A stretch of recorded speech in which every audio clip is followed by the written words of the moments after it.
हमजा और Farid Hamdani police station से बाहर निकलते हैं। फरीद के चेहरे पर गुस्सा। जैसे ही वे घर के अंदर कदम रखते हैं, अरमीन सामने आकर रोती हुई कहती है, मुजरिम पकड़ा गया। लेकिन फरीद का सब्र टूट चुका होता है। वो आगे बढ़कर जोर का थप्पड़ अरमीन के चेहरे पर दे मारता है। शर्म आनी चाहिए तुम्हें, अपने ही बेटे हमजा के बिजनेस को आग लगवा दी तुमने। अरमीन जमीन पर गिरती हुई कहती है, मैंने जो किया गलत था, पर मैं। फरीद चीख उठता है, तुमने तो हद ही कर दी। हमजा आंखों में आंसू लेकर कहता है, अम्मी, मैं आपको कभी माफ नहीं करूंगा। मैंने मेरे बच्चे की जान तक ले ली। मैं आज तक सोचता था आप सिर्फ गुस्सा करती हैं, पर आप इतनी गिर सकती हैं, कभी सोचा भी नहीं था। अरमीन चीख कर रो देती है, हमजा बेटा, मेरी बात सुनो। लेकिन तभी पीछे से पुलिस आ जाती है। मिस अरमीन, फरीद, आपको हमजा के बिजनेस में आग लगवाने और एनजीओ में धोखा देने के जुर्म में गिरफ्तार किया जाता है। अरमीन पुलिस के सामने गिड़गिड़ाकर कहती है, मुझे एक मौका दे दो। फरीद, हमजा, मुझे मत ले जाओ। इतनी देर में अली सांस फूलती वही अंदर दौड़कर आती है। हमजा, निम्रा घर पर नहीं है। हमजा सीधा निम्रा के कमरे की तरफ दौड़ता है। दरवाज़ा खोलता है तो कमरा खाली और बिस्तर पर एक फोल्ड किया हुआ लेटर रखा होता है। हमजा लेटर उठाता है। माँ, मैं इस घर से जा रही हूँ, मैं कभी वापस नहीं आऊंगी। आप सबसे प्यार किया यार, लेकिन मैं किसी का बोझ नहीं रहना चाहती। निम्रा। ये पढ़ते ही फरीद हमदानी के पैर लड़खड़ा जाते हैं। हमजा, मेरी बेटी, मेरी निम्रा। उन्हें तेज दर्द उठता है और वे जमीन पर गिर पड़ते हैं। फरीद अस्पताल ले जाया जाता है। हमजा और अलीज़े उन्हें स्ट्रेचर पर ले जाते हैं। कुछ देर बाद डॉक्टर बाहर आता है। तबीयत अभी स्टेबल है, स्ट्रेस बहुत ज़्यादा था। अलीज़े तुरंत निम्रा को कॉल करती है, निम्रा प्लीज़ घर वापस आ जाओ, तुम्हारे अब्बू की तबीयत बहुत खराब है। दूसरी तरफ निम्रा कहती है, भाभी, मैं आ रही हूँ।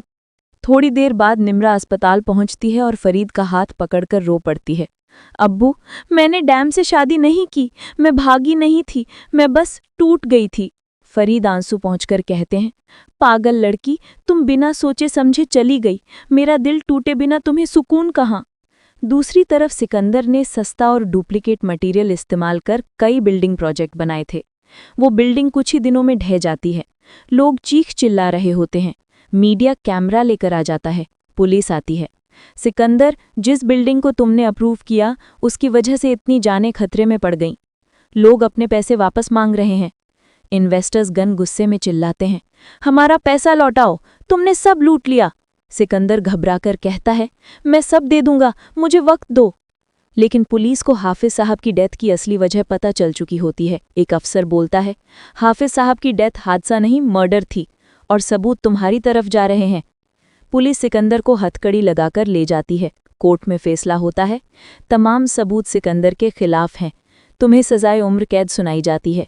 जब अलीज़े को सिकंदर की गिरफ्तारी की खबर मिलती है, वो तुरंत जेल पहुंच जाती है।